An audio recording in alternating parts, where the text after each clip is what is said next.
Buenas noches. Hablar de fotografía y hacerlo en un programa de arte es algo tan obligado como difícil.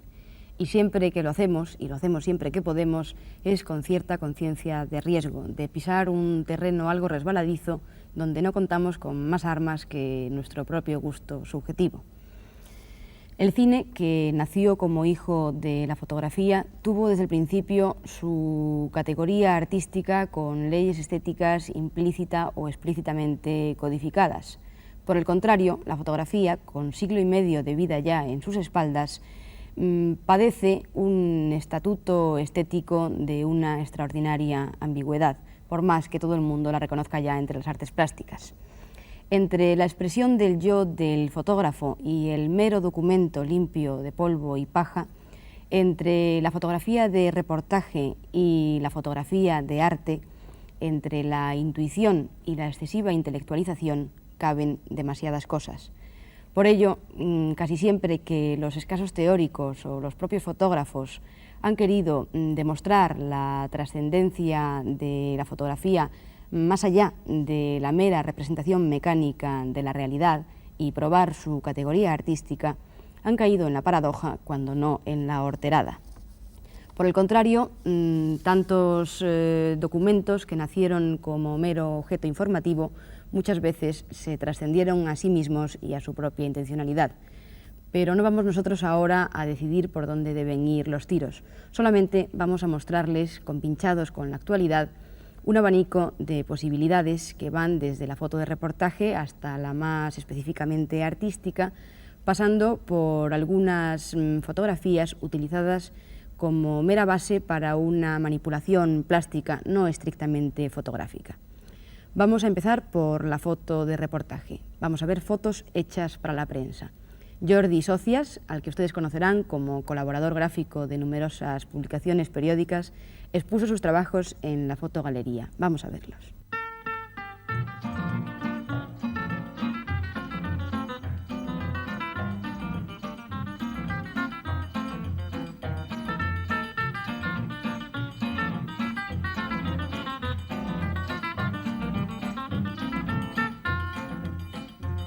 A lo loco es una frase que está de moda, y se escucha en todas partes y a todas horas, es la frase preferida de la buena sociedad, y aunque usted no se lo crea, contagiado me dirá: ¡Hala, hala! ¡A lo loco! ¡A lo loco! Hay que ver cómo vive fulano, ¡A lo loco! ¡A lo loco! cómo tira el dinero mengano, ¡A lo loco! ¡A lo loco! hay que ver cómo baila el bayón, a lo loco, a lo loco, a lo loco, a lo loco se vive mejor.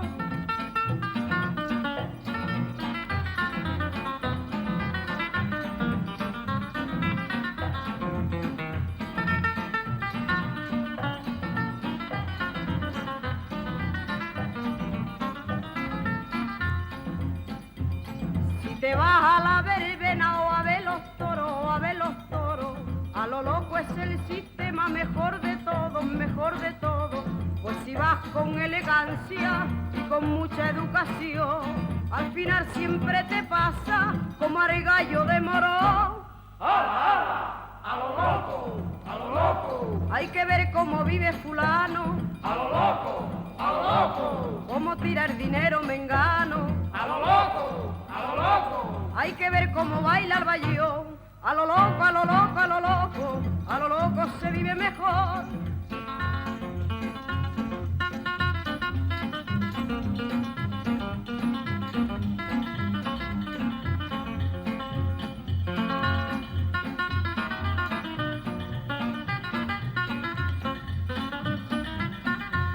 A lo loco, ¡A lo loco! cuando quieras coger el tranvía, a lo loco, ¡A lo loco! que si no perderás todo el día, a lo loco, ¡A lo loco! con haya dinero y amor, a lo loco, a lo loco, a lo loco, a lo loco se vive mejor, ¡Hala, hala! ¡A lo loco! a lo loco se vive mejor, ¡Hala, hala! ¡A lo loco! a lo loco se vive mejor, ala, ala, a lo loco se vive mejor. Si el fotógrafo, salvo notables excepciones, ocupa un sufrido lugar en el campo del arte, el fotógrafo español, o mejor, el fotógrafo en España, ni siquiera eso. Por ello, el nombre de José Ortiz Echagüe no le dice nada a agentes que, sin embargo, valoran y aún sobrevaloran a tantos embadurnadores de lienzos de enésima fila. Con don José Ortiz Echagüe se ha abierto la colección Clásicos de la Fotografía Española, publicada por la editorial Incafo, con don José Ortiz Echagüe, patriarca de la foto de arte y también pionero de la aviación española. Ortiz Echagüe ha sido incluido siempre entre los fotógrafos llamados pictorialistas, a la manera anglosajona, calificativo que él rechaza airadamente, pues aunque utiliza procedimientos de retoque y afinado, rechaza todas las manipulaciones que tengan como objeto imitaciones pictóricas. Naturalmente, y aunque quizá habría que volver más despacio sobre el tan denostado pictorialismo, no va a ser ahora, puesto que nadie mejor que don José Ortiz Echagüe para saber de la autonomía de la fotografía. Él, que es autor de todos los procesos de sus fotografías y que siempre fue experimentador e investigador. Pero quizás sea lógica esa confusión mencionada, porque tampoco nadie como él, para conseguir auténticas obras de arte por medio de elementos no pictóricos ni fotográficos, sino más bien plásticos en general, como son su sentido de la línea y del movimiento, su capacidad expresiva o su cuidadísima composición. Y siempre aplicados a lo más específico de la fotografía y, por tanto, en perfecta coherencia con sus temas, con esos temas que le son tan queridos que por ellos incluso acepta con gusto el calificativo de arcaico. Vamos a ver las fotos de ese primer libro de la colección Clásicos de la Fotografía Española y a escuchar a don José Ortiz Echagüe. Nací en Guadalajara en el año 86 del siglo pasado. Era hijo de un ingeniero militar que estaba de profesor en la Academia de Ingenieros. En esta academia ascendió de comandante a teniente coronel y lo cambiaron de destino enviándolo a Logroño, donde había un regimiento, que era el primer regimiento de zapadores minadores, de ingenieros. Cuando llevaron a mi padre a Logroño, yo tendría de 1 a 2 años. Y allí me cogió un maligno sarampión que me dejó sordo de los 2 oídos. Reliquia con la que he pasado toda mi vida, teniéndome que llegar a la mitad de mi edad a dejarme operar del oído izquierdo, vaciándomelo completamente. Tenía un hermano maravilloso pintor, que era el que me seguía en edad hacia arriba. Este hermano, se dedicaba mucho a pintar, copiando de la naturaleza, y yo me dediqué a ir con él, acompañado de un álbum, y dibujando también. Mi padre, que era un mordaz andaluz, cuando vio esto, él, que ya había mandado a mi hermano el pintor a una academia de París, me dijo: ten mucho cuidado, porque yo no quiero tener 2 calamidades en casa, de modo que hazme el favor de dejar ese álbum guardadito. Yo, naturalmente, que tuve que obedecer a mi padre. Y a los pocos años salió la primera máquina Kodak. y un amigo de la familia, para compensarme de esa prohibición de mi padre, me regaló esa primera máquina, que no era más que un cajón para 6 placas 8x8, que se podían cambiar con un rudimentario mecanismo, con el cual empecé enseguida a hacer fotografías ya campesinas de los alrededores de Logroño.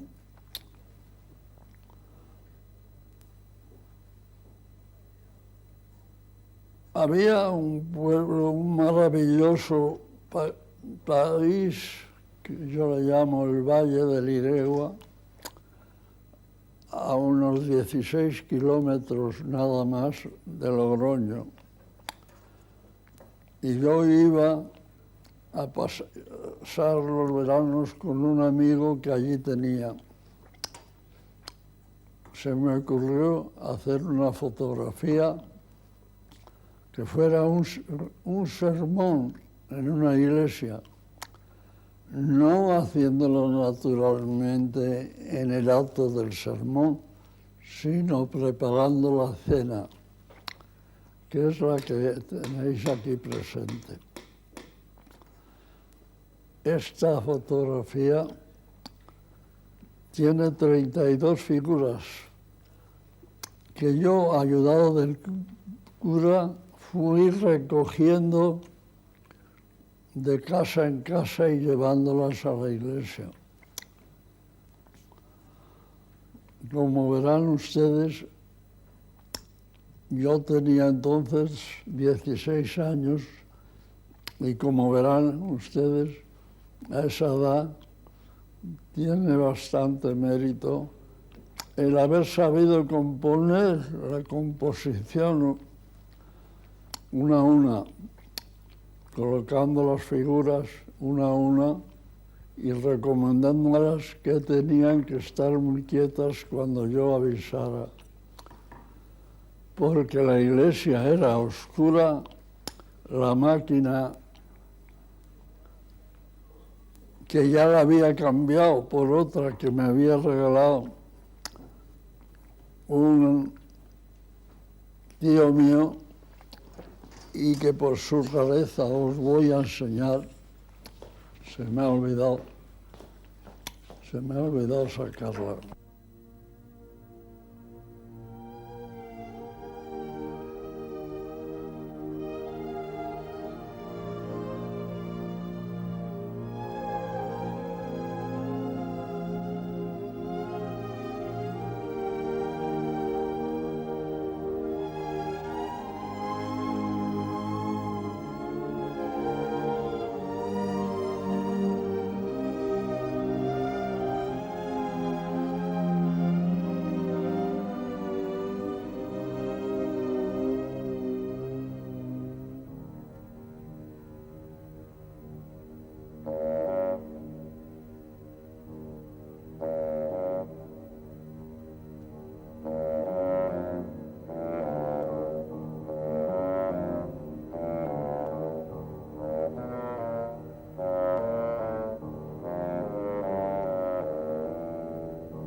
Omití decir antes que otro tío mío, también ingeniero militar, y que estaba destinado, agregado militar en la Embajada de París, me regaló, cuando yo tenía 16 años, el último grito de la fotografía, que tenía el nombre de Photosphère y que tenía esta ingeniosa forma. Decía uno, ¿para qué tendrá esa forma? Y es que dentro de esta campana giraba un casquete esférico, que no sé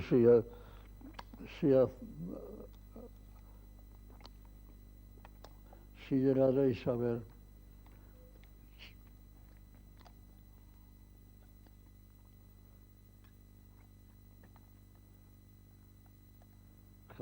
Casquete esférico que gira.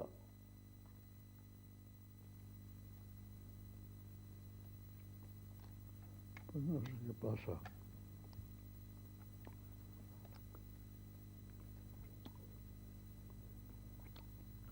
Pues no sé, ha pasado siempre bien y ahora no pasa. Ese casquete esférico está horadado aquí y el agujero pasa por delante al girar.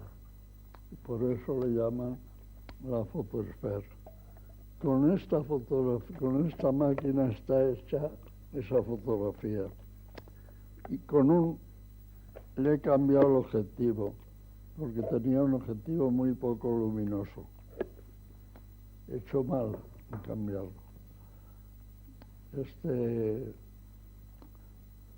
Con esta fotografía y unos 10 a 15 segundos de exposición hice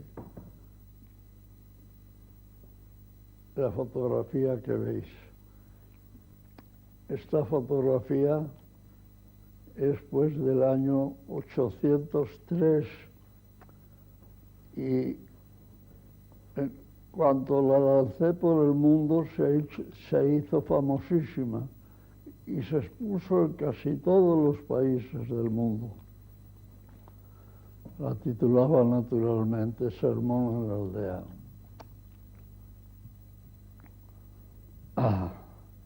Fue mi principio. Esta prueba que veis aquí está ya hecha recientemente con el procedimiento fresón que yo he cultivado toda la vida.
Hace un par de años empezaron a proliferar en París las galerías especializadas en fotografía.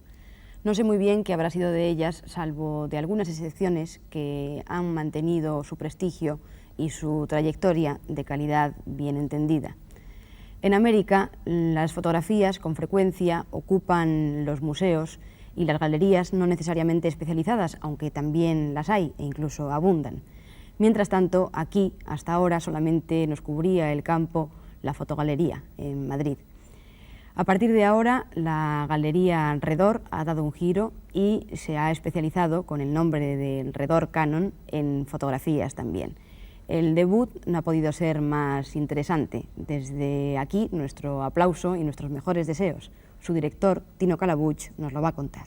Bueno, pues el que se abra una galería de fotografía hoy en Madrid es significativo porque la fotografía está cada vez tomando una importancia mayor en todos los campos. En Madrid existe una galería de fotografía, más esta Redor Canon que hemos abierto ahora, ya son dos, y es probable que en un breve plazo de tiempo existan más galerías. La fotografía es cada vez más un medio de comunicación, un medio de información, un medio de expresión. Puede ser, como la fotografía aplicada a la prensa, un medio fundamental para conocer lo que está pasando en el mundo. Y como un medio de expresión artístico, pues también es un campo no inexplorado, pero bastante virgen con relación a otras artes. Las galerías tienen un papel importante en la exhibición y en la popularización de los trabajos que hacen los artistas y los fotógrafos. En Redor Canon nos proponemos hacer una serie de exposiciones que vayan desde los fotógrafas internacionalmente conocidos, mundialmente conocidos, a través de su trabajo, a través de las revistas, y también procurar dar salida a los trabajos de los fotógrafos y fotógrafas que comienzan a trabajar en este medio.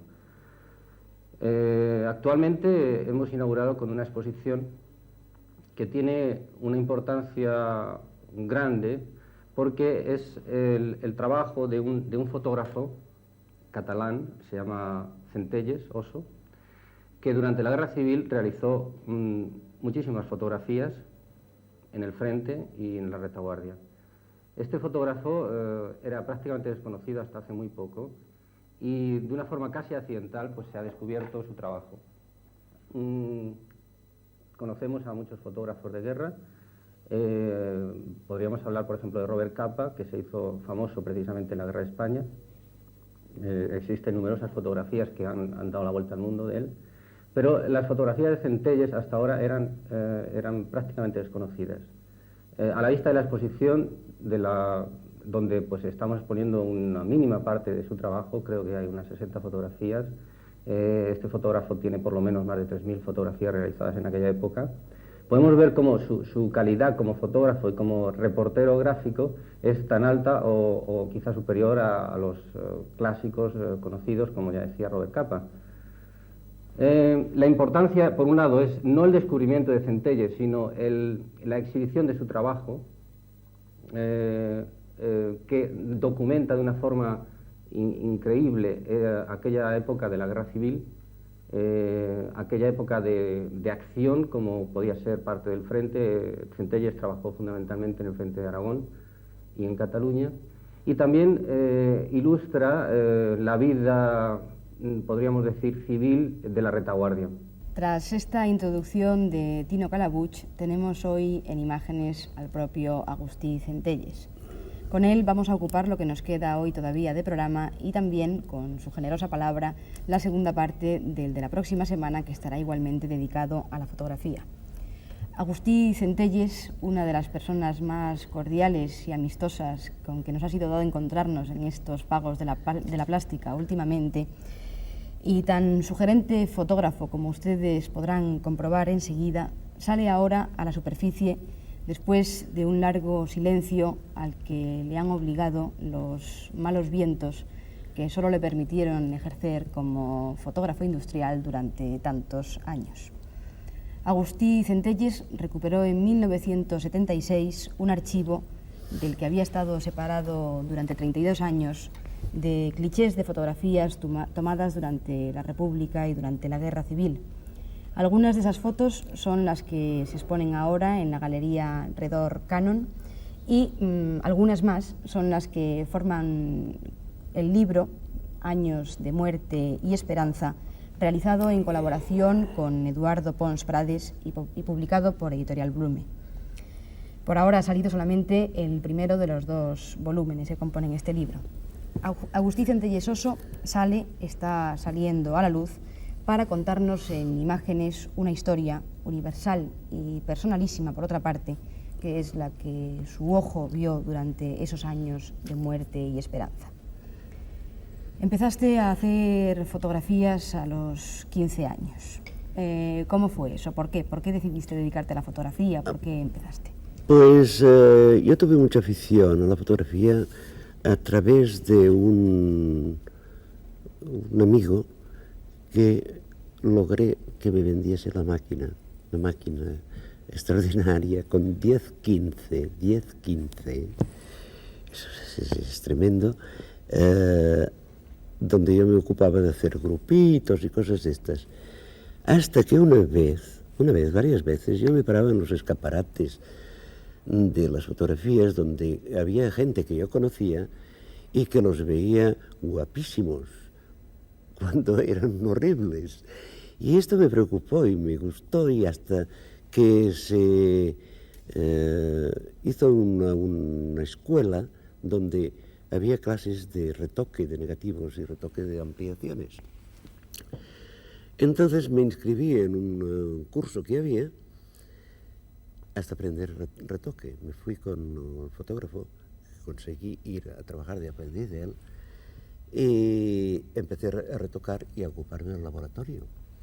Mientras esto hacía, yo lo hacía durante el día y por la noche trabajaba en un diario vespertino, el Día Gráfico, donde conocí al que fue mi maestro en reportaje gráfico, José Badosa. Un señor, un caballero, un amigo y un gran maestro. Allí conseguí mi primer carnet de fotógrafo, a pesar de no pertenecer al Día Gráfico, sino a lo que pertenecía a Badosa, donde me empezó a mandar por los campos de fútbol y a entrenarme, hasta que empecé ya completamente ya dentro de la información general. ¿Cómo era la foto de reportaje en ese tiempo en España? Horrorosa, como sigue en parte siéndolo. Yo le llamaba la foto del pim pam pum, porque se acostumbraba a hacer había una reunión, una presentación de un caballero, un señor, que iba a la Diputación, porque entonces era Diputación, no era la Generalidad, y entonces éramos 8 fotógrafos. Se colocaban las cámaras con sus trípodes y había uno de ellos que hacía un disparo de magnesio, el zambombazo.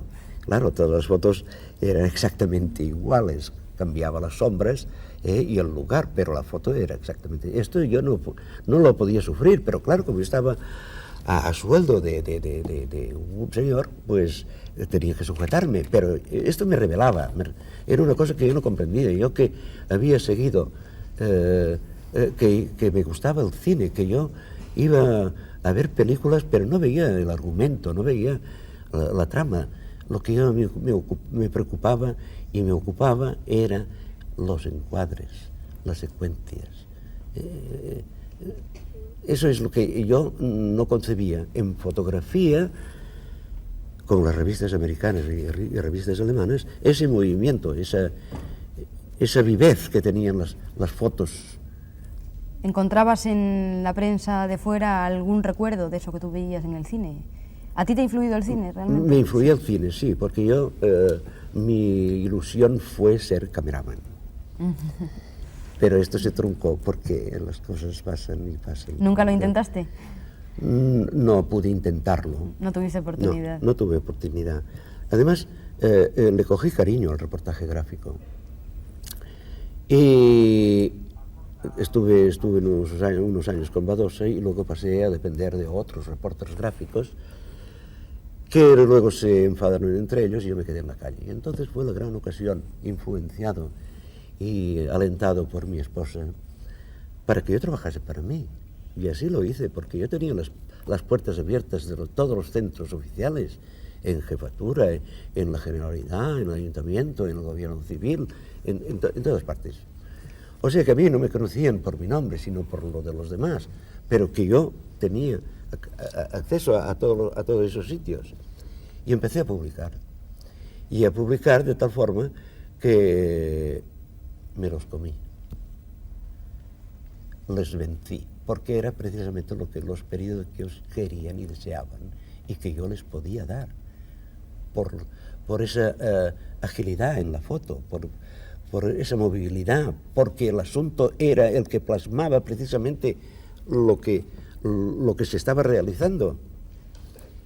Te independizaste en 1934, En 1934, ¿no? sí.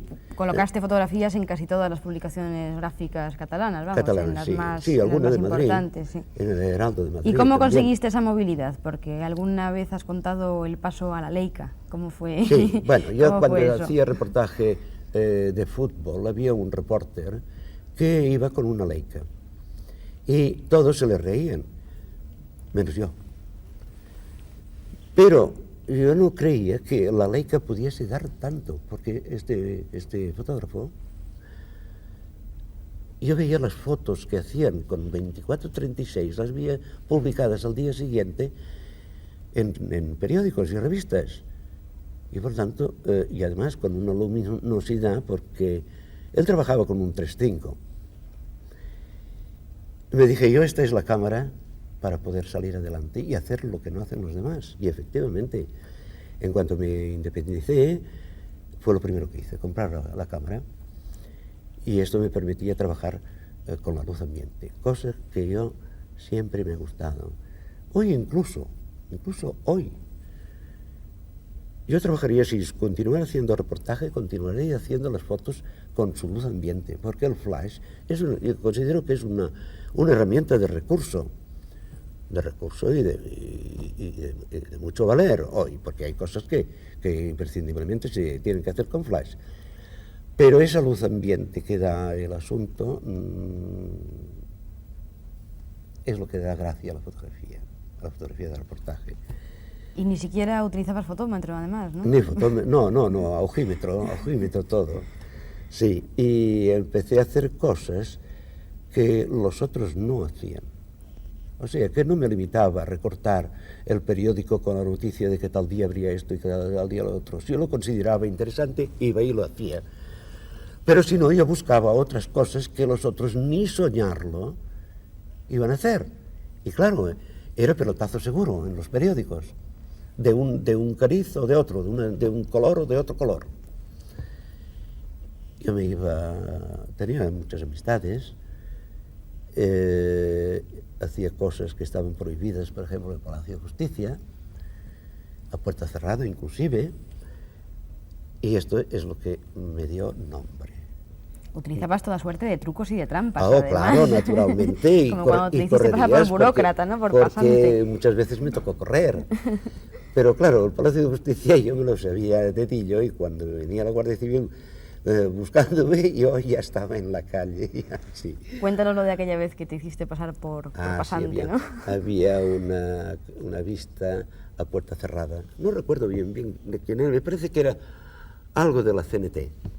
Algún atracador, alguna cosa, pero era puerta cerrada.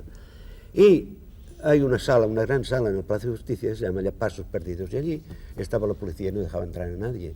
Y en la puerta que conduce a las salas, allí estaba la Guardia Civil y no pasaba prensa, nada, de prensa ni historias, allí no valía. Pero yo vi 3 o 4 veces que gente del Palacio de Justicia entraba con unos papelotes debajo del brazo y que llegaba a la Guardia Civil y decía, de la casa, y de la casa, y de la casa. Y pues esto es lo mío. Me salí a la calle, entré en una papelería, compré un cuadernillo de papel de barba, me subí las escaleras y directamente como una flecha llego a la Guardia Civil de la casa y ¡zas! yo con mi Leica en el bolsillo del pantalón, sin estuche ni nada, y me metí dentro y hice las fotografías conduciendo a los que iban a juzgar. Esto fue un pelotazo tremendo porque por la tarde ya se publicaban, esto era por la mañana, a las 11, las cosas así, y por la tarde, y un periódico de noticias, Última Hora se llamaba, ya lo publicó. Claro, esto y otras cosas traían negros a los otros reporteros. Porque, a los que justamente no te querían dejar sitio, además. No, hoy me hicieron muchas triquiñuelas para que yo no ingresase en la Asociación de la Prensa, cosa que no les valió, porque yo hacía ya 7 años que estaba haciendo reportaje para otros. Y iban a la imprenta, a la puerta de la imprenta, para recoger los primeros periódicos que salían, para ver qué es lo que yo les había pisado. Y esto los traía negros. Tenías totalmente la imagen del reportero audaz. En una ocasión incluso hiciste una foto de un saqueo que te sorprendieron haciéndola, ¿no? Esa foto creo que está incluso en la exposición ahora y en el libro. El saqueo del Centro de Dependientes del Comercio y de la Industria, sí. Esto era el 6 de octubre, cuando se proclamó la República Catalana dentro de España. Y claro, hubo ametralladoras y cañones en la plaza de San Jaime y luego me trasladé al Centro de Dependientes del Comercio y de la Industria, donde había sido bombardeado y que murió un nacionalista, Comte y Alba, y lo saquearon. El ejército lo saqueó. Y yo hice unas fotos, un momento que salían con botellas y cosas, y hubo uno de los soldados que había allí que me vio. Claro, fue detrás de mí, pero me llamaba, yo no hice ni caso, ¿no? Hasta que cansó porque no podía abandonar el lugar donde estaba. Y me dejó estar ya, sí. No, y la célebre anécdota aquella de la foto, de las fotos del encuentro de Azaña y compañeros. Ah, sí, Cuéntanoslo. Esto es muy bueno, sí. Había un periódico que me quiso en exclusiva, pero me daba un sueldo irrisorio, claro, yo lo multiplicaba por 10 o por 12 lo que me querían dar, y dije que no. Entonces me dijeron a ver si yo quería darles, no en exclusiva, en prioridad, las fotos que ellos me encargaran, y que me las pagaría muy bien. El primer trabajo que me dieron fue irme a San Hilarios Sacalm, que estaba a unos kilómetros de Barcelona, para hacer una conversación que había tenido que tener compañeros con Mazaña, donde estaba tomando las aguas en San Hilario, que era un balneario. Pues sí, me fui allí, y ese era el principio, precisamente, al principio de empezar a trabajar y firmar yo. La cosa de rebeldía, no concebía que pudiera serse un grupo cuando los interesados eran Azaña y compañeros. Bueno, salieron toda la clica que había, hicieron el grupito de siempre, las cámaras puestas con los trípodes y el magnesio. San Hilarios Sacalm es un balneario donde hay mucha humedad y el magnesio se humedecía rápidamente, y como eso iba con un algodoncito y el misto para encenderlo, pues yo me acerqué mientras estaban formando el grupo, hice unas fotos de los dos hablando, a pesar de que había gente detrás, y entonces hicieron el disparo de magnesio, puse al lado del fotógrafo, que yo había trabajado para él. Pero como yo en 7 años había aprendido muchas triquiñuelas y me las sabía de memoria, y además no es que yo sea una persona mal pensada, pero a las malas pues no hay quien me gane. Supuse de que me iba a poner el trapo, porque se destapaba con un trapo negro, me iba a poner el trapo negro en la cara, y efectivamente es lo que hizo, pero yo, como ya me lo olí, lo que hice que cuando dijeron bajé la cámara que la llevaba cogida con la correíta, disparé y falló el disparo. Bueno, me acerqué... El disparo del magnesio. El disparo del zambombazo. Sí, me acerqué, hice un par de fotos más, y entonces ya lo dejé correr. Hicieron otro ensayo y falló otra vez el magnesio. Me volví a acercar, hice un par o tres de fotos de distinto lugar, y Azaña dice, vosotros ir fallando, que este se va hinchando. y luego, pues ya se hizo la foto. Pero esta no era la que la que me interesaba, ni la que yo veía como interés. Entonces me quedé, y los otros se largaron. Pero no se largaron muy lejos, porque al ver que yo me quedaba, y que les había dado ya muchos disgustos publicitarios, volvieron. Entonces me quedé en un rincón, esperando media hora. Pues se metieron en un cuartito muy pequeño y esperé que terminaran mis paseos muy cerca, y cuando abrieron la puerta pues solicité de Companys y de Azaña el hacer la foto conversando dentro de ese cuartito, y efectivamente lo hizo. Y en esto después entraron los otros fotógrafos y me dijeron, uno de ellos, el que yo había trabajado con él precisamente, es que ¿va usted a aprovechar el disparo de magnesio? Y digo, hombre, posiblemente. Ya, pues entonces nos vamos. Y hicieron la intención de marcharse, pero entonces, Companys, hombre, o hacéis la foto o nos vamos. Se quedaron. Yo me metí en un rinconcito, que es donde yo cogía más ángulo, y ya sabía que yo la foto aquella no la aprovechaba, porque me largaría un zambombazo de que me pasarían la película. Que efectivamente fue así, porque no se cayó el balneario por pura casualidad. Pues. A pesar de la humedad. Sí. Y además le dije al fotógrafo, que había sido ex patrón, le digo, y no vuelva usted a hacer esto que ha hecho, porque le puso el pie en el trípode. No vuelva usted a hacer esto, porque usted cogerá la cámara, la máquina del suelo. Y esto fue una de las cosas que consideraron que yo podía obtener el carné. Y cuando hicieron hincapié para que no lo tuviese, aflojaron un poquito. Y lo tuve. Por fin lo conseguiste, ¿no? Pasaste de no tener carné a tener carné internacional, sí, ¿no? Sí, hice mi solicitud en la Asociación de la Prensa, y luego en la de Periodistas Deportivos, y en la agrupación de periodistas, y los obtuve todos. Los obtuve todos, y en el 37 obtuve, único fotógrafo en España que tuvo el carnet de periodista internacional, la FIG, que esto es lo que me valió salvar el archivo a través de los campos de concentración, que los gendarmes me lo respetaron. Porque era internacional y eso era... Sí, además estaba en francés, naturalmente. Era la cosa social de la Federación Internacional de Periodistas, estaba en París, y estaba redactado en francés. Claro, esto lo comprendía muy bien, y me salvó el archivo. El archivo y las cámaras y una ampliadora, porque me fui al exilio cargado como un animal. En esta época anterior a la Guerra Civil, tú tenías poco más de 20 años. ¿Cuál crees que fue tu mejor foto, o la que te produjo más satisfacciones, o la que tuvo más éxito? ¿Cuál recuerdas? Tuve muchas fotos, porque toda mi vivencia ha sido obtener fotografías que dijesen algo, que plasmara lo que yo fotografiaba. Generalmente humanidad en las fotos. Tengo muchas fotos, tengo fotos de noticias, naturalmente, pero generalmente yo he procurado siempre que tengan humanidad, que digan algo. Para ti la foto es la noticia, es decir, es el instante más el encuadre, ¿no? ¿Cómo se consigue el instante? Sí. ¿A base de paciencia? El instante es una cosa intuitiva, una cosa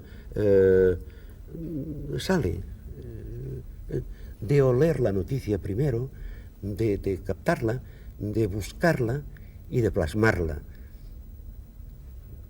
Pero generalmente es intuitivo, ¿eh? Y el encuadre, en cambio... Hay que plasmarla en ese momento crucial. Y el encuadre, en cambio, lo haces a posteriori, lo haces después. Porque generalmente cuando haces una fotografía salen cosas desaprovechables, o que si son aprovechables tú consideras que lo que has ido a hacer es una parte del negativo, y entonces es cuando se amplía y se le da fuerza a esa foto. el grupito y esas cosas no interesan, o la parte decorativa no interesa, interesa el motivo, el asunto, que esto es lo que en los periódicos deseaban y querían y que obtuvieron y que yo tuve el éxito y nombre. Y también mucha suerte, tú siempre dices que eres un hombre afortunado, suerte, ¿no? Sí, soy un hombre afortunado, bastante afortunado. No, solamente he tenido desgracia, perder mi esposa. Pero siempre hablas de la fortuna de encontrarla Sí, también, ¿no? sí, sí. Para ti ha sido es uno de tus mejores recuerdos. Sí, sí, soy un hombre afortunado y también he puesto tenacidad en las cosas. Esto me ha valido, como le ha valido a mis hijos todo lo que yo he llegado a hacer y que ahora ellos encuentran, recogen esa simiente. Para quienes conocen tus fotos de la Guerra Civil, estas son las mejores, la mejor colección de fotos de la Guerra Civil. ¿Tú estás de acuerdo? Eso es lo que se dice, porque francamente me han descubierto.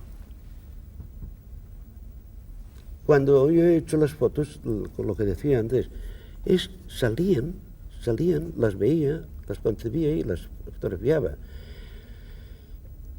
Yo me llevé el archivo a Francia, no como para guardar una cosa que yo consideraba histórica, porque es que no le daba importancia a lo que yo había hecho, lo que tenía. Yo me lo llevé para salvar quizá a mucha gente, porque había mucha gente allí plasmada en mis fotos, y no quería que por una foto donde habían cogido a una persona, el del lado se la cargase o cantase y se llenasen las cárceles o los piquetes. Esto me lo llevé por este hecho. Luego ha sido historia, porque le han dado el valor luego. Pero no te lo esperabas en absoluto. No me lo que iba a esperaba, ser ni historia. mucho menos. No me lo esperaba. Además me lo llevé porque, pobre iluso, como tantos miles de ilusos, creíamos que iba a durar 2, 3 meses, 4, y que íbamos a volver otra vez, como fuese, pero volver. Hay quien está todavía, que si no viene es porque no quiere. Pero yo me tiré 5 años. Y me tiré 5 años porque vine a campo otra vez. Y si no eras consciente de su posible valor histórico, de su calidad tampoco, de su Pues excepcional no le daba calidad. importancia, Paloma, no le daba importancia. Pero yo ahora esto. sí lo eres. Ahora sí sí, lo eres. ahora porque me lo han hecho ver. Porque me están solicitando fotos por todas por revistas y libros que se están publicando y la piratería, porque la piratería es algo serio. Y yo he tenido algún altercado con gente que me ha publicado fotos que yo he visto luego, que las han reproducido de periódicos y de revistas que entonces se publicaban y que he reclamado naturalmente. Ahora ya las tienes registradas, ¿no? Sí, tuve que registrarlas porque se hacían fuerte no pagármelas. La razón de la calidad de esa colección de fotos sobre la Guerra Civil es eso que tú dices siempre, de que no basta ser un gran reportero ni un gran fotógrafo, hay que conseguir las dos cosas, ¿no? Sí, pueden ser las dos cosas o pueden ser separadas. Yo considero que puede haber un buen reporter y ser un mal fotógrafo. Y ser un buen fotógrafo y ser un mal reporter. La calidad a veces es lo de menos. Se salva muchas veces la mala calidad con el tiraje del laboratorio, porque hay una gama de papeles que te permite salvar un negativo que casi no hay nada, o otro que está muy tapado. Llegas a salvarlo. Ya tenemos que entrar en cómo fue la peripecia de la Guerra Civil, en cómo fue luego la salida hacia el exilio, etcétera, etcétera.